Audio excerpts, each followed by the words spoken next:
Bueno, buenos días. Gracias, en primer lugar, a las mujeres que me habéis invitado. Siempre es un honor venir a Galicia, un placer estar en Vigo. Cualquier pretexto es bueno, pero bueno, si me traéis las mujeres, pues yo cuando me llaman las mujeres nunca digo que no. Adapto la agenda como pueda. Si tengo que estar con un vuelo que estaba embarcando a las 6:50 desde Madrid, pero aquí me tenéis con un agradecimiento infinito. Bueno, voy a hablar de por qué necesitamos liderazgos femeninos, que yo diría liderazgos femeninos más liderazgos femeninos / en general liderazgos humanistas. Es algo que yo lo uno y es lo que os vengo a contar, aunque lo primero que diréis es, bueno, Gloria, si has fundado 50-50, Gender Leadership, y quieres este mundo inclusivo, este mundo 50-50, ¿por qué haces acciones para las mujeres y por qué nos hablas de liderazgo femenino? ¿Acaso el liderazgo femenino no sería en sí mismo un estereotipo? Esto me lo han dicho. Y digo, bueno, vamos a ver, porque efectivamente si pensamos que las mujeres tenemos otra manera de hacer las cosas, ¿cuánto habría también de herencia cultural? Esa sería una buena pregunta también. ¿Cuánto hay de esta manera que tenemos las mujeres de hacer? Si es que la tenemos, eso es lo que vamos a ver hoy. ¿Cuánto habría de es que nos han educado de una determinada manera? ¿Es que hemos visto unos roles determinados y por lo tanto somos así?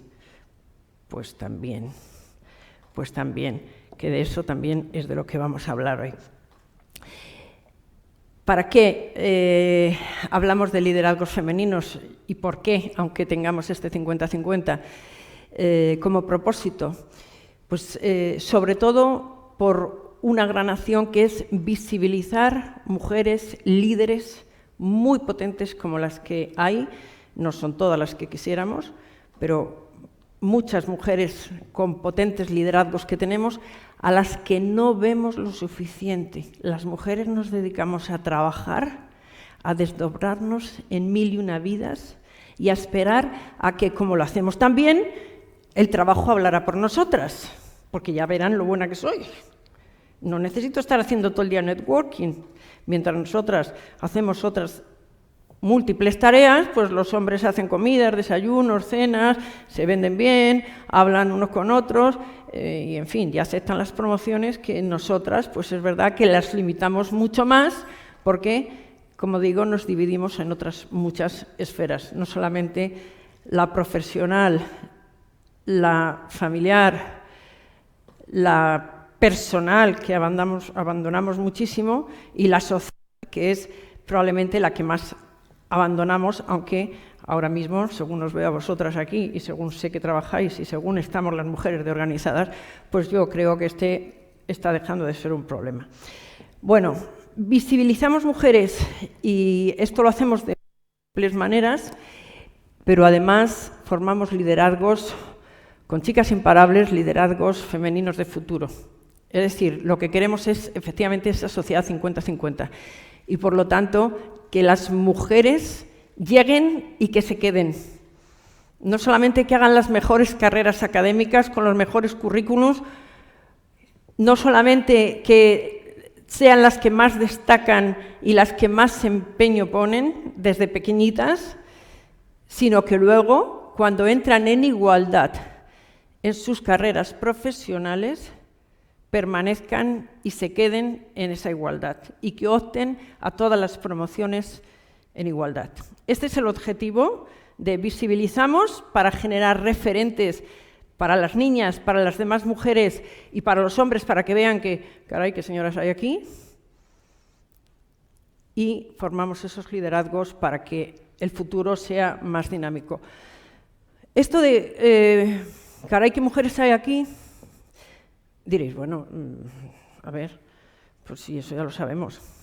Si yo os digo, por ejemplo, que no habiendo suficientes niñas ni chicas en carreras STEM, ¿Las grandes tecnológicas en España están dirigidas por mujeres o acaban de estar?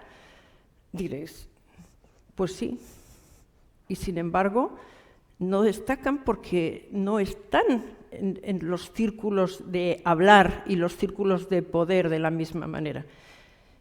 Pero Meta está dirigido por una mujer en España, Amazon dirigido por una mujer, IBM ha promocionado a la presidenta que tenía a Europa, Merck, que es una gran tecnológica, ha promocionado a la presidenta a Europa, es la presidenta de Merck Healthcare en Europa. Hemos tenido a la directora general de LinkedIn, una mujer, no sé si os he dicho Amazon también, pero también hemos tenido Twitter, es decir, muchísimas mujeres y sin embargo no lo sabemos y estamos diciendo que nos faltan las niñas y las mujeres, como de hecho es cierto. Pero lo que hay que hacer es, mujeres, todas las que estáis en puestos de liderazgo, que todas las que estáis aquí lo tenéis, cada una en vuestro sector, con unas habilidades, con otras, salid y contad y decid lo que hacéis todo el tiempo. Y con este networking que hacemos todo el tiempo, todo el tiempo. Bien, pues, ¿qué me preguntaban a mí cuando a mí me eligieron directora de informativos? Porque diréis, bueno, ¿y por qué te empeñas, Gloria, en hablar de liderazgos?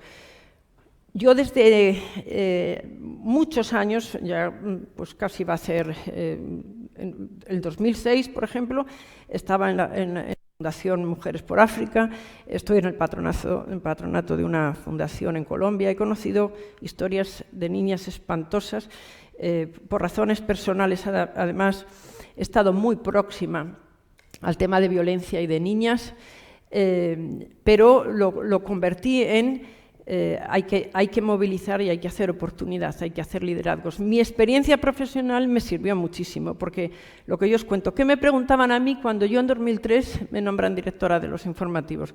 Ah, pues no había ninguna antes y esto, pues, ¿y cómo te las apañas? Pues este es un mundo muy masculino, ¿no? ¿Y cómo concilias? Yo decía, pero ¿por qué no me preguntaran por mi trabajo? Esto a un director no se lo preguntarían. Y era muy recurrente este tipo de preguntas, todo el tiempo. En alguna reunión, como era la única directiva en el consejo, tal, pues, callar, que va a hablar la niña. Y el día que oí eso se me pusieron los pelos como escarpión, lo tengo escrito en mi libro de mujeres. Y dije, oye, la niña no, ¿por qué me llamas la niña?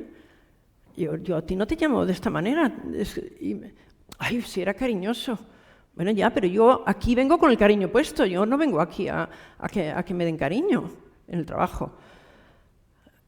¿Ves? Si es que tiene un carácter, es que es una cosa, ¡ay, qué mujer, de verdad! Bueno, déjala, es una antipática, una cosa. Entonces, ¿eso cómo se te califica cuando pones los límites? Cuando alguien te dice, te queda muy bien este pantalón, y miras así como diciendo, ¿y? ¿Perdón? Eres mandona, tienes un genio horroroso. Hay otras cosas que te dicen que son peores. Todas lo sabéis, ¿eh? Bueno, con todo eso vamos tirando, mujeres. Con todo eso nos vamos haciendo. Y somos imparables. O sea que tampoco hay que preocuparse. Yo tengo un lema que es tira, tira, tira, y hacemos lo que estamos haciendo. Mucha red. Pero mirad, ¿qué es lo que sucede cuando estábamos hablando de las niñas? Y estas son mis preocupaciones.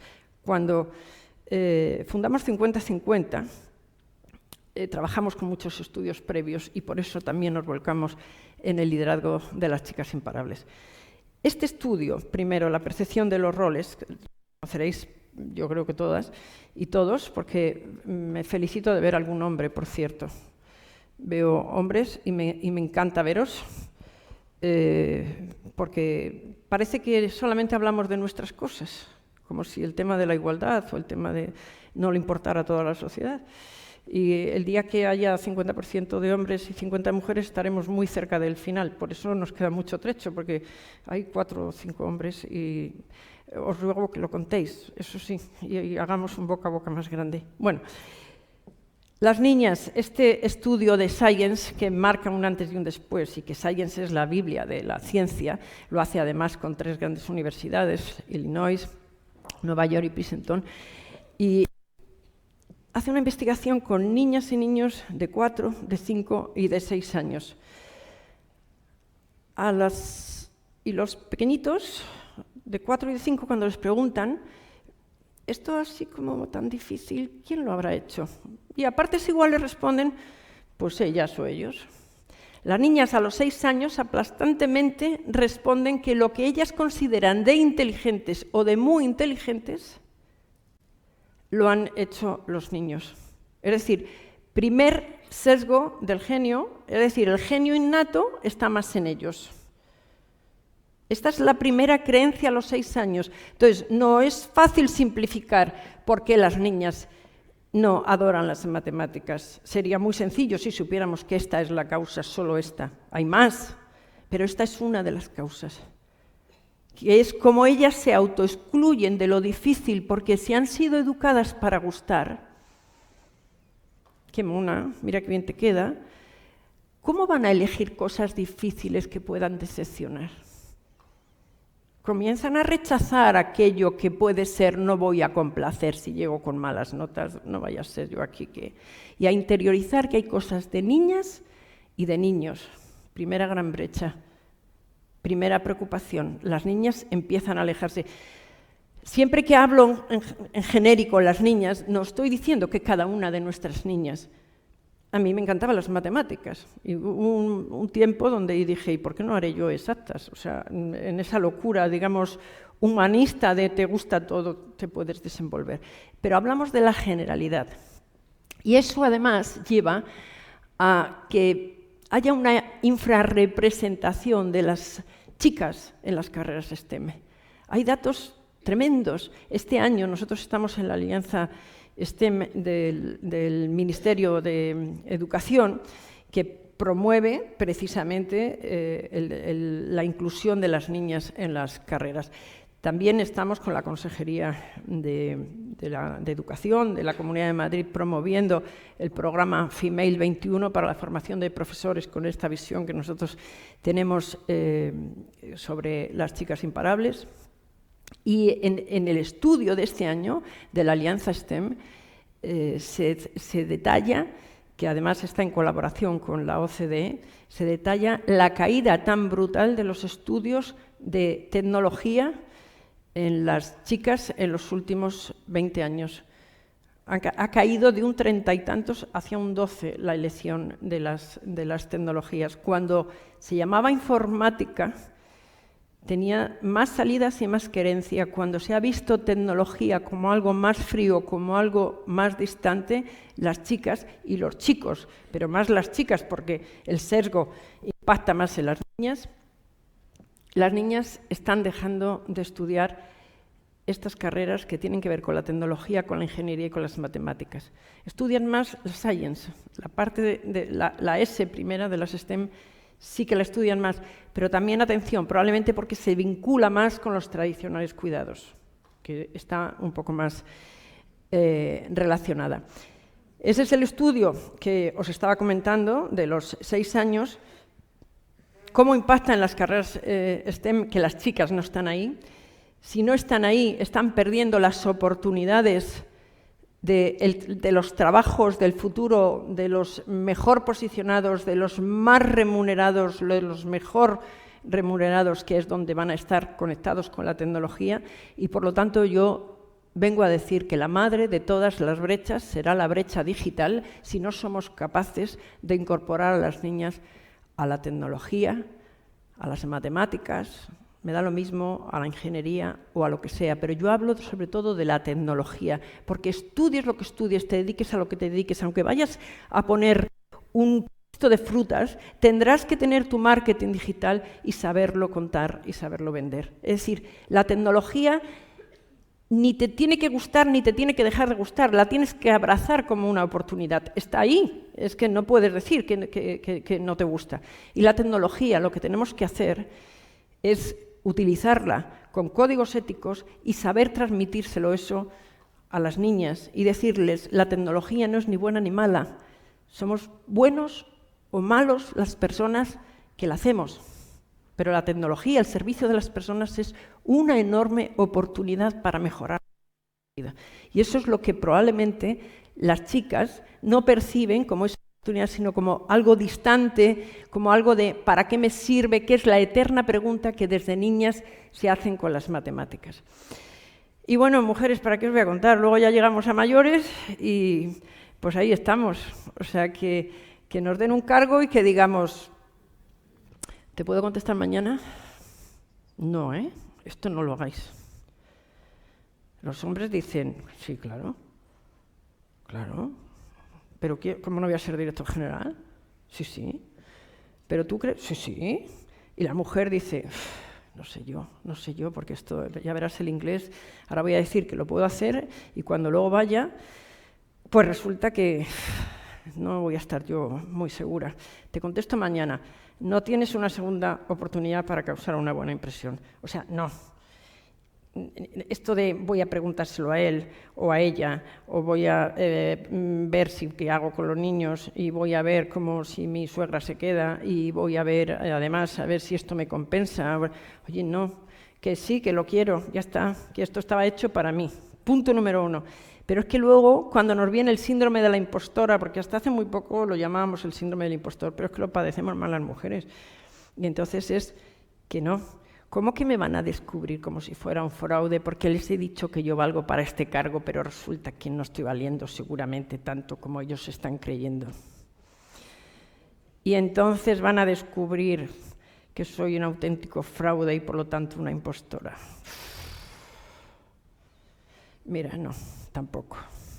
Y además, si en algún momento tenemos esta debilidad, digamos, yo os lo digo porque yo he pasado por todo esto, por eso hablo de todo ello, porque yo tengo más años que todas vosotras y ya lo he vivido todo. Y lo ha vivido mi hija. Y yo quería los cursos de las imparables para mí, y claro, imaginaros en qué tiempos, pero es que luego a mi hija le pasó lo mismo. Y a las niñas todavía veo que les pasa lo mismo. Y entonces, ¿cómo lo trabajé yo esto? Yo dije, a ver,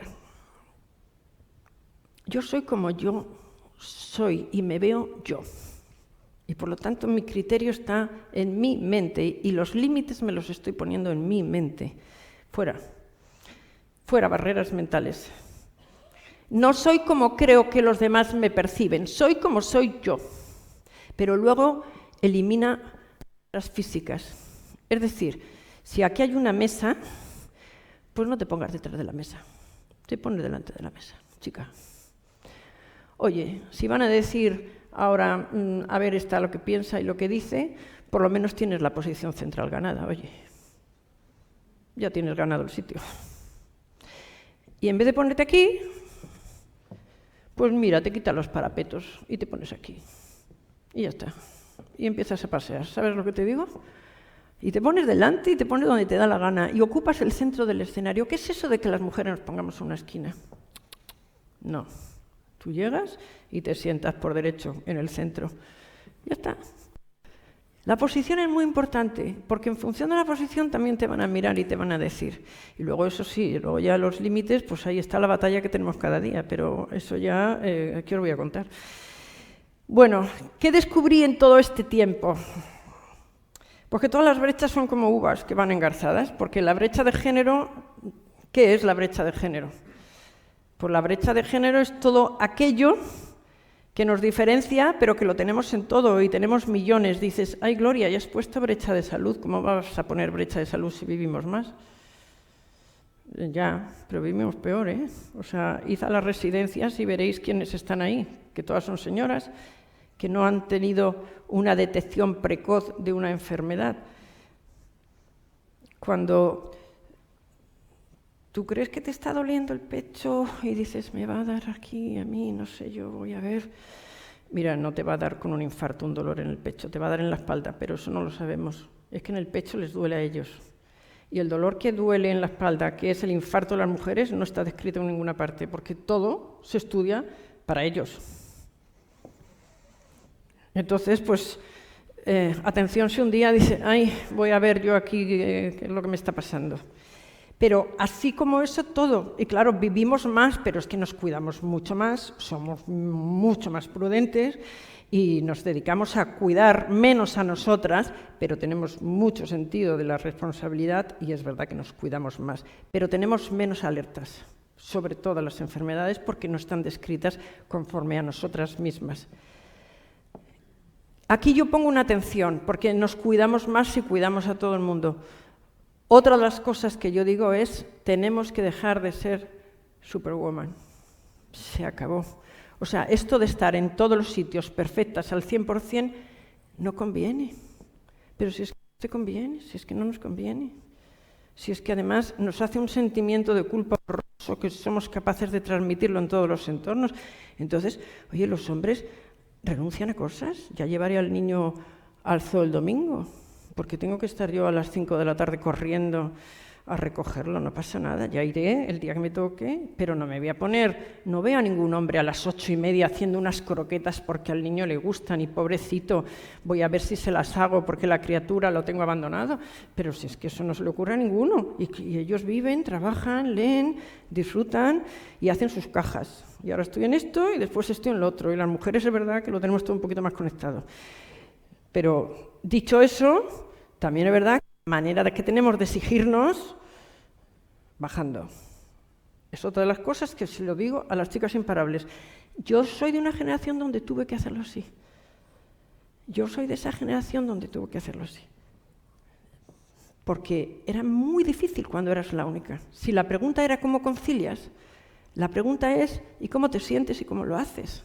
Y estás hasta el moño de ser la primera en las cosas. Yo quiero mujeres que sean la octava, la novena, no quiero mujeres que sean la primera. Cada 2 por 3 estamos poniendo otro hito, primera mujer en tal. Seremos estupendamente felices todas cuando no tengamos que hablar de hitos, cuando todo sea, oye, pues ya está, una cosa normal, ya está, otra mujer. Y eso todavía no sucede. Y eso en la generación mía nos costaba el tener que demostrar, porque el liderazgo no se nos presuponía a nosotras. Mirad precisamente el libro este que os traigo, el de Mary Beard, de Mujeres y Poder, porque dices, si todos los estudios dicen que el PIB crecería, una barbaridad.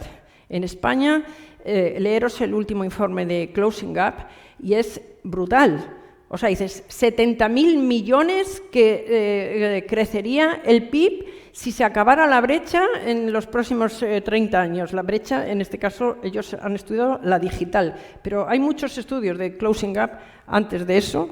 Es un clúster de grandes empresas en España que están haciendo publicaciones sobre brechas y bueno, pues cómo nos impactan precisamente esas brechas. Y la ganancia que tendríamos como sociedad si se eliminaran esas brechas. Y en este informe que os digo, habla de estas resistencias al cambio y cómo lo tradicional es que quien ha elegido que son hombres, eligen a modelos semejantes a ellos, porque, bueno, pues es que la mujer, pues a lo mejor es que es más sensible y más débil. Y eso es el libro este que también traigo, el de Mary Beard, donde refleja anécdotas tan increíbles. Ella es una historiadora sobre historia clásica de Grecia y Roma. Ha sido recientemente premio Princesa Asturias hace 3 o 4 años. Y en este libro estudia la voz de las mujeres en la historia y cómo la lengua era un elemento que se cortaba a las mujeres, o cómo las mujeres que hablaban pues al final tenían el pelo ensortijado lleno de serpientes. Es decir, todas estas leyendas brutales en torno a la voz de las mujeres que nos ha condicionado tanto. Y de hecho, a mí me impactó una de las anécdotas que cuenta, y que os la traigo hoy, que es como Margaret Thatcher, considerada la dama de hierro, y no solamente considerada, sino que ella además se rodeó de un equipo masculino y todos eran hombres, o sea, era una señora masculinizada completamente que creía que ella tenía que llegar con los mismos métodos y las mismas formas de hacer de verticalidad de los hombres. Pues ella fue al logopeda a timbrarse la voz un poco más aguda porque su problema era tener, o sea, más grave, perdón, porque su problema, entre comillas, era tener la voz muy aguda. Y acudió a la logopeda a timbrarse más fuerte la voz. Y entonces dices, vamos a ver, ¿de dónde venimos las mujeres? ¿Pero de qué túnel del tiempo? O sea, ¿de dónde hemos salido? Estamos muy bien, desde luego, para si pensamos de dónde hemos venido. Porque esta es la historia de la voz de las mujeres, pero esta es la historia de la negación de los liderazgos a las mujeres, porque éramos sensibles, porque éramos más blanditas, porque éramos más lloronas y porque con lo emotivas que son, pues, en fin, que voy a elegir a otro como yo, porque no va a ser que esta igual se pone en una reunión aquí a llorar. Dices, pero perdona. Pero esta es la historia. Y claro, cuando decimos, que esto lo he vivido yo, que hasta el año 81 es la historia de mi madre, no tenía autonomía financiera ninguna mujer en este país. Pero es que estamos hablando de hace nada, pero hasta el año 76 las mujeres no podían trabajar sin autorización de un marido. Y dices, bueno, en España pues salíamos de la dictadura, claro, pero ¿cuándo han votado en el resto del mundo las mujeres? Incluso después que en España, que en ese caso fuimos pioneros y empezamos ya a votar en el año 33. Pero vamos a ver, que es que estamos hablando de Portugal, que es que ha sido hace 60 años, estamos hablando de Suiza en el año 74. Es decir, que es que hemos estado sin votos, sin derechos civiles y sin reconocimiento de derechos, por supuesto, laborales, y muy cerca de nosotros, que es una mirada que yo siempre quiero poner, tenemos mujeres muy cerca de nosotros. Tenemos mujeres que están reclamando derechos tan elementales para nosotras como la educación o la salud. La salud. Desigualdad en salud. En salud. Y lo tenemos muy cerca, el retroceso con las autarquías que estamos viendo y estos liderazgos de hombres otra vez fuertes que nos están viniendo, como lo primero es las mujeres y las niñas tienen negado el acceso a la educación. Es brutal, es brutal. Entonces, la cuestión es, ¿por qué? Si es riqueza y si todo el mundo dice que crecería el PIB, porque ya si no os convencemos porque es una causa justa, si no os convencemos porque seríais mucho más felices viviendo con mujeres más empáticas y también más felices ellas y tal, pero si os conviene a todos, pues os voy a dar datos económicos. Mira cómo crecería el PIB y mira qué bien te iría tu empresa y mira cuánta felicidad y cuánta inclusión y cuánta innovación y cuántos equipos tendrías dinámicos. Te estamos dando datos. Pues esto es lo que tenemos, esos liderazgos, que ahí es donde voy caminando para deciros, pues, los liderazgos humanistas, que es lo que nosotros trabajamos y lo que voy diciendo. Bueno, aquí lo paso muy por encima. ¿Cómo nacimos? Nosotros nacimos desde dentro, desde a la inversa de cómo nace cualquiera de las empresas que había siempre convencionalmente hasta ahora. Tenían un WOT, tenían un producto, luego veían cómo lo hacían y luego vamos a ponernos una causa social o vamos a ver qué propósito tenemos, vamos a ver cómo vestimos esto para resultar pues, mucho más empáticos y más cercanos. Y nosotros lo único que teníamos era la causa, que era queremos trabajar en la igualdad, que es en lo que trabajamos, y vamos a hacer pues vamos a hacer las acciones que hacemos, las chicas imparables, como digo, la visibilidad de las mujeres y a partir de ahí, desde ese corazón, desde ese why, pues fuimos trabajando hacia los programas. Pero bueno, esto ya fue el desastre para las mujeres, pero no me quiero detener mucho. Llega la pandemia y sí para llegar a los liderazgos humanistas. Pero hemos vivido todo esto y hemos vivido pues más escalofriantes datos. Siempre en las crisis las mujeres son los más vulnerables, son los más paganos y la vulnerabilidad de las mujeres siempre en todas las crisis es mayor. De hecho, pues digo escalofriantes datos que pongo ahí, pero los del Foro Económico Mundial, que dobla la previsión de cómo acabar con la brecha, que la teníamos, la brecha de género en 100 años está en 137, y la brecha salarial, que estaba en 200, en 267, yo digo, bueno, no, evidentemente la mujer no vamos a esperar, pero ni 200, ni 267, ni no sé, esto es una cosa imposible, pero sí es verdad que hay que tomar acciones, hay que tomar esta conciencia y ver, claro, cómo se avanza. Nosotros estamos, de todos modos, en un entorno geográfico, social, con unas ciertas garantías de bienestar y con una demanda de igualdad muy clara, y estamos en un lugar del mundo muy privilegiado. Por eso la mirada que tenemos que tener, y cómo es un drama, y veremos que la Agenda 2030 no se va a cumplir con esa media si la hacemos con el resto del mundo, pues esta es la asignatura que nos queda ahí pendiente. Entonces, ¿qué hemos descubierto en este tiempo? Pues que si queremos poner a las personas en el centro, que si debemos de trabajar con una mirada más cercana, tenemos que construir otro tipo de liderazgo.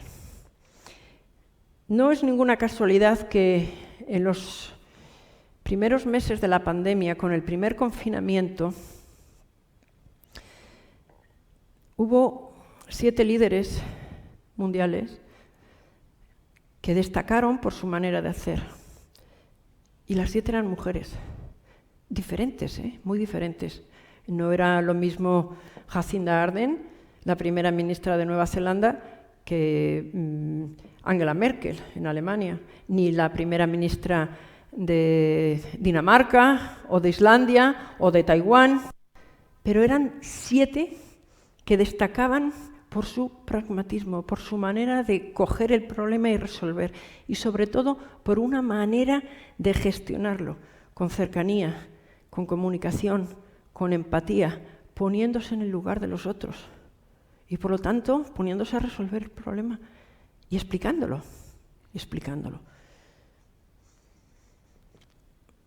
¿Y qué es lo que deducimos entonces? Pues que si es tiempo en que incluso las empresas quieren ir al why, a ese corazón que os he pintado, y quieren tener una causa social, los jóvenes hoy no quieren trabajar en cualquier empresa, quieren trabajar en empresas que tengan propósito de verdad. Y si estamos diciendo que si algo hemos aprendido con la pandemia es a pensar que las personas tienen que estar en el centro, y que queremos además hacer eso posible en un planeta que nos acoja,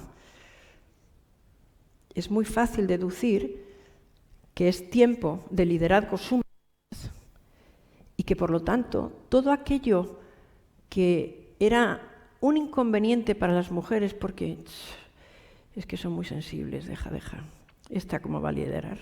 Es nuestro momento, mujeres.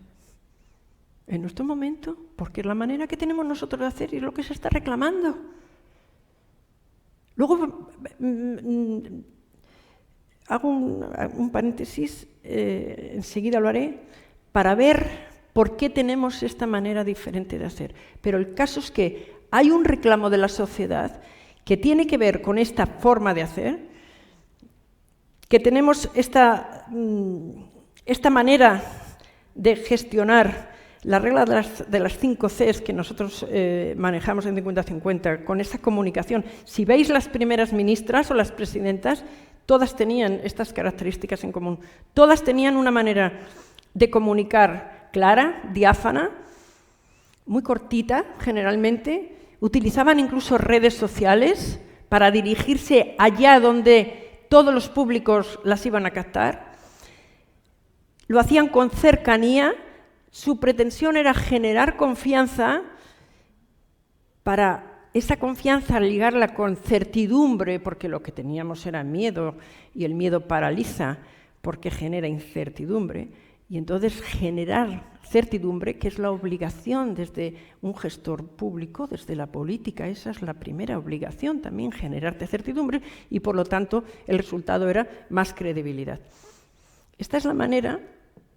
Y ese reinventarse o morir es esa mirada larga y pausada. Entonces yo os decía, voy a volver, y aquí estoy, ¿cuánto hay de cultural en esta manera? Yo empezaba diciéndoos, hablar de liderazgo femenino no es en sí mismo un estereotipo, ¿sí? Esa es una pregunta que es muy conveniente. Pero hay una realidad, y es que tenemos una manera diferente de hacer. ¿Por razones culturales? Porque hemos estado gestionando las micropymes, que son las familias, y ahí nos poníamos en lugar de uno, en lugar de otro, intentábamos mediar, que todos estuvieran bien, no actuar con prontos, sino un poquito menos de testosterona, un poquito más pausado todo, una mirada más larga, una empatía, me voy a poner en lugar del otro, unas ganas de generar un equipo que se sientan bien. Esta es la manera en la que hemos trabajado las mujeres y que es nuestro tiempo. Yo sí que creo que hay una parte muy importante que es cultural. Y esta es la asignatura que tenemos pendiente. Aquí introduzco una parte de negatividad, pero bueno, luego acabaremos con algo positivo. Pero yo estoy preocupada con el tema de los roles. Es decir, hay una conciencia clara de que debemos de educar en igualdad. Incluso si yo os digo que las empresas quieren tener este propósito, probablemente porque no van a sobrevivir si no hacen este tipo de cosas. Bueno, el caso es que se ponen y lo hacen, ¿vale? Pero hay una parte donde la igualdad está muy conseguida en las leyes, muy conseguida. En estos datos del Foro Económico Mundial, España está con un rating del 97,5 en el último año. Probablemente incluso estemos en el 100%, pero el 100% es mínimo. En el 100% está Francia, y yo creo que nosotros estamos mejor que Francia, sinceramente, pero probablemente ellos tengan la normativa, porque son mucho más de normativa, pero nosotros estamos en España, en el club de las grandes democracias nórdicas también, y donde no se discuten este tipo de cosas. ¿Qué es lo que sucede?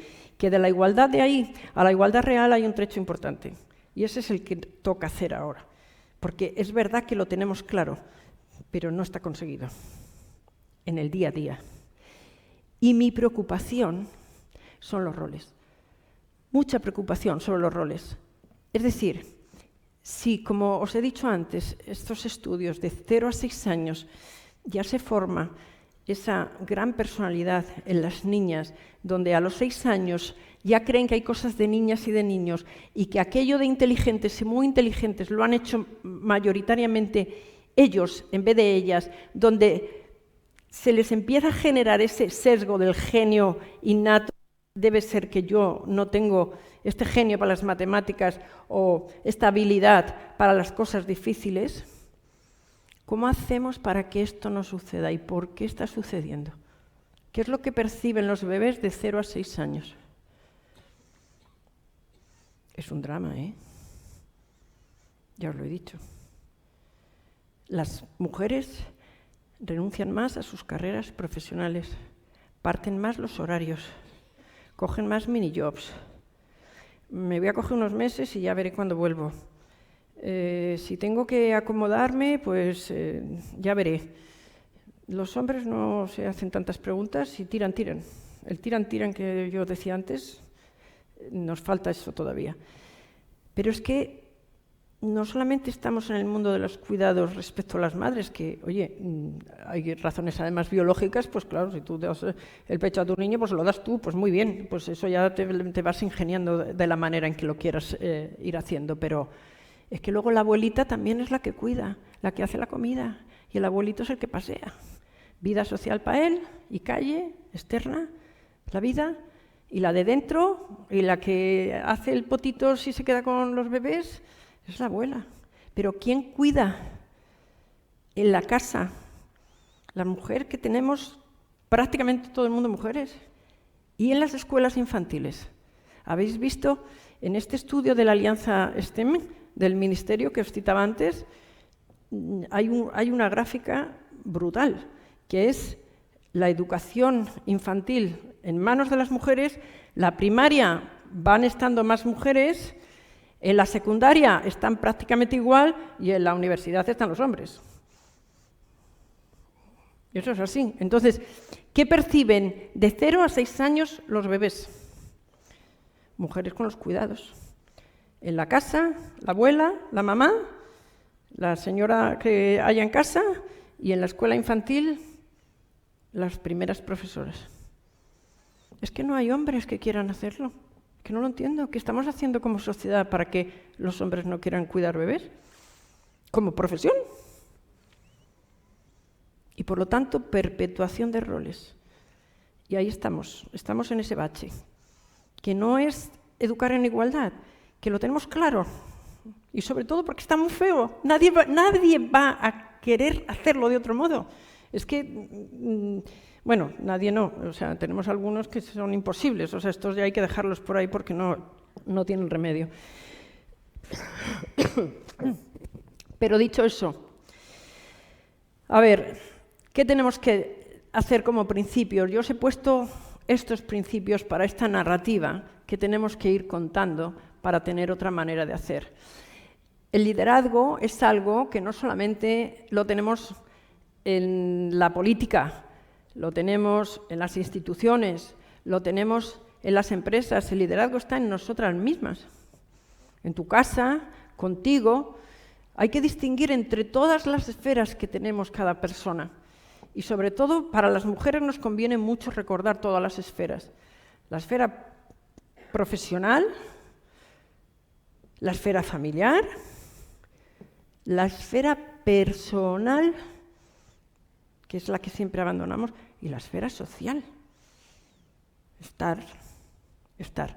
Entonces, con esta manera de construirnos en nuestra propia vida, en nuestro propio liderazgo, seremos mucho más asertivas para generar discursos que tengan estas líneas, que son las que nosotros definimos, yo defino como los liderazgos humanistas, que es por los que tenemos que discurrir. Creo que tengo por aquí un agua.